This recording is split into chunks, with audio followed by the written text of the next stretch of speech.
एवं द्वितीय सुदर्शन दास को हाथ चिन्ह रे मोहर मारी जययुक्त करेंगे आशा करी आपण मैंने कथा को हेज रखी जून 1 तारीख दिन एक नूतन सकाळ बढ़े जो सकाळ जून 4 तारीख दिन सारा भारत गणतंत्र प्रेमी जनसाधारण पाखे एक नूतन सकाळ ठिया हम एति कही मोर वक्तव्य शेष करछि।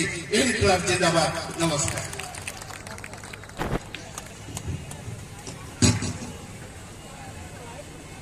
धन्यवाद श्रीयुक्त शिशिर भुई महोदय जे मार्क्सवादी कम्युनिस्ट पार्टी पक्षर आपण मान आगे वक्तव्य रखिले। मु आज अभिभूत जलेश्वरवासी आज